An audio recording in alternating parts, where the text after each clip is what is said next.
Hi, and welcome to the very first episode of ROTN Mournings. It's our morning show that we're going to talk about a variety of topics, different cryptid, different supernatural things. And today, we're going to be talking about one of our favorite subjects. With me today, Matt Ross Hall. Yes, hello. I am Matt Ross Hall. We have to call him Matt Ross Hall because it makes Tim giddy. Yeah, That's the only reason. Okay, so we're going to be covering a lot of different cryptids in this podcast.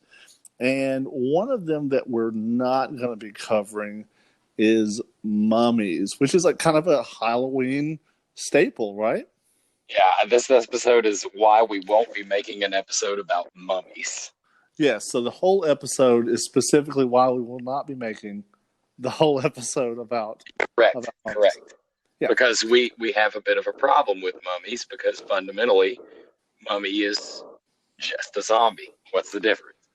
Well, that's true, and that's something that we can definitely discuss. Before we get into that, let's look at the Halloween icons. And Halloween icons, we can look at the breakfast cereal. What are the breakfast cereal was? The Yummy Mummy at the General Mills Monsters. Yeah, the General Mills monsters. So Yummy Mummy is one of those. We see that. We see the M&Ms dressed up as mummy. We see pumpkins dressed up as mummy. Yep. Halloween is defined by this mummy. I mean, it is one of the things that is iconic to Halloween.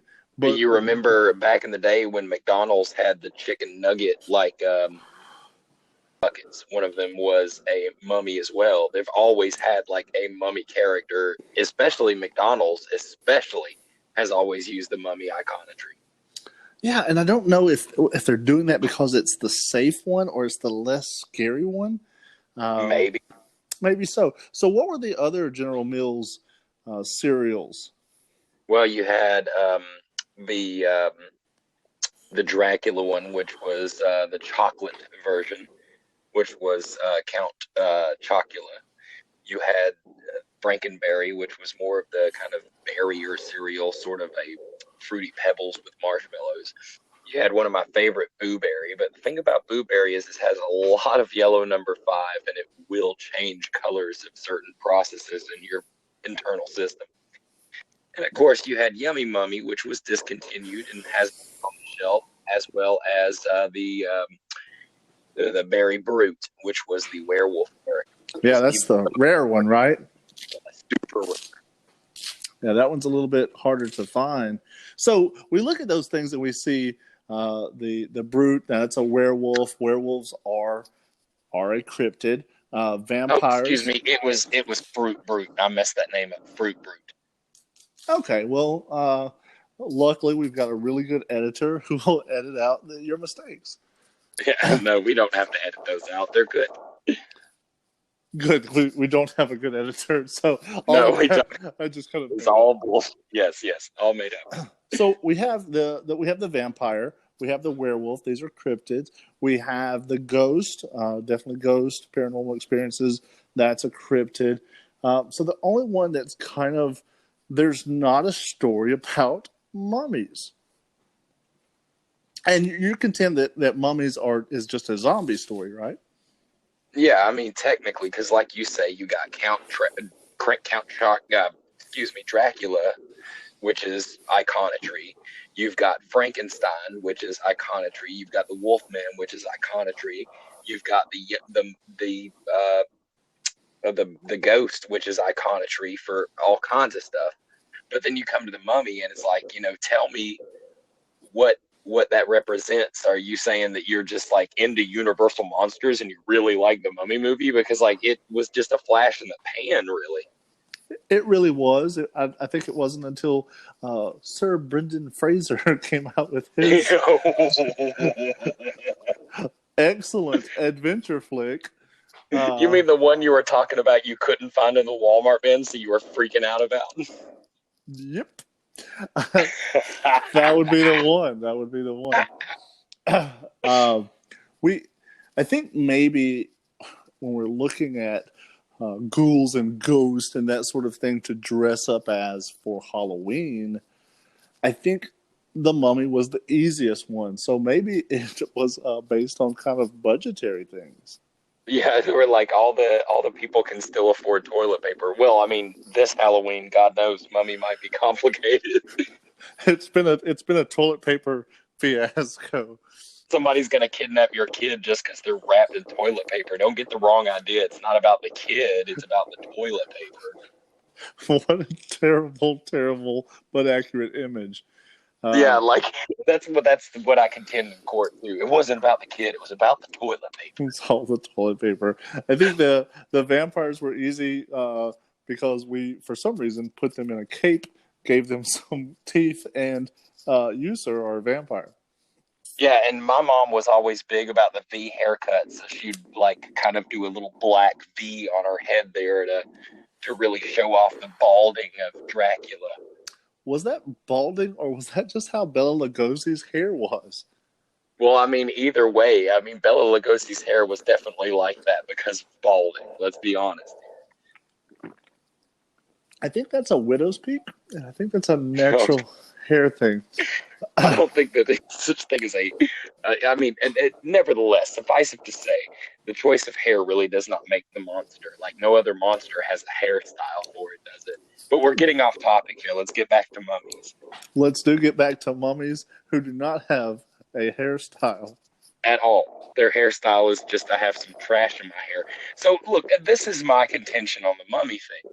What is the difference between someone running around in a mummy outfit and a zombie crashing through a toilet paper, dispensary and just being covered in toilet paper? I mean, isn't technically the zombie covered in toilet paper a mummy? I would say that you are accurate only in that part. The bigger part of the mummy mythos is the curse of the mummy. If you find a mummy, you're cursed. If you open King Tut's coffin or sarcophagus, those people were cursed. So there were all these cursed stories that came from mummies that you don't see historically with zombies. So let me ask you this. Have you ever thought about the fact that the reason the mummy story was so prevalent when it was because how many American scientists were going and basically like raiding the tombs just over and over again? Because we took so much stuff from Egypt at one point. Like it was just open reign to Americans to just grab everything they could. And do you think they made those stories to kind of get people from stopping that? That's true, and I think a lot of people don't realize that. In fact, the Walmart in my hometown has an entire pyramid that we've just taken from Egypt for no reason. It's part of their electronics display. I think that's just a prop from the Brandon Fraser joint that you were talking about. Well, it has a price tag on it, but that's all I can tell you. They use it for displaying used DVDs. That's all I know. How often have you seen lately on social media these posts about archaeologists like digging up mummies and everybody like, oh, it's such a bad idea? You do realize that the stuff we're desecrating now is nothing compared to the amount of desecration we did in the past.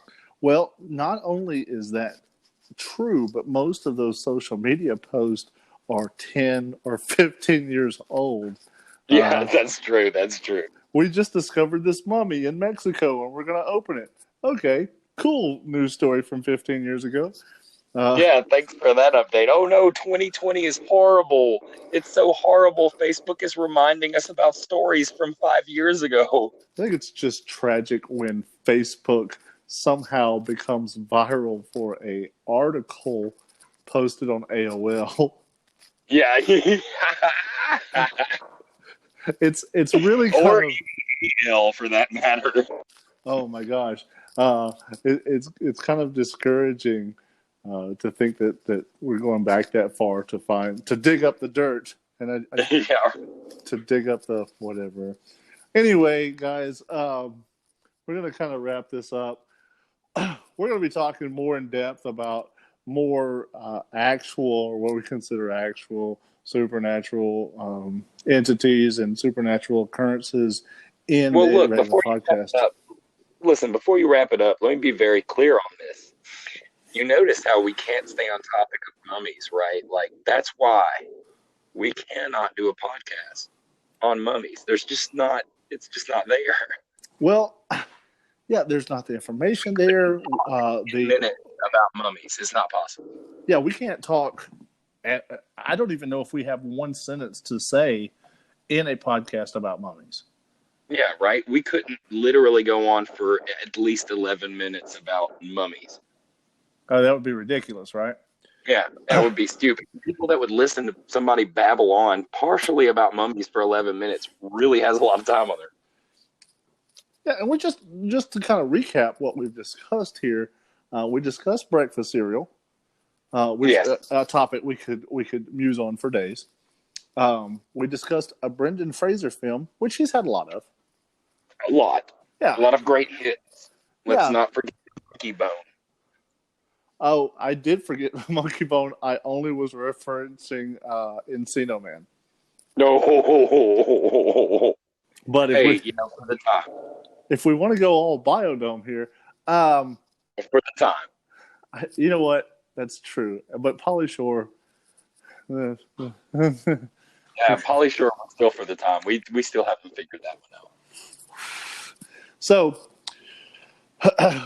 I like that our episode that we were specifically discussing why we can't do a mummy episode. We will have to wrap up. Yo, I didn't catch that last time. That's a good one. I'm glad you brought that back. Yeah, I did. I had to dig deep for that one. You already used that one. That one didn't go over well the first time. Okay, wrap it up. All right, guys. Check out our podcast. It's called ROTN Mournings. It's going to be every morning.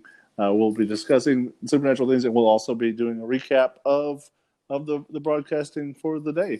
So yeah, and check that out throughout October. Check out everything we got coming out for you guys. You'll enjoy it all, I hope. Fingers crossed, man. Fingers crossed. I don't have a lot of faith, but I do have a lot of hope. All right, guys. Stay rotten. Stay rotten.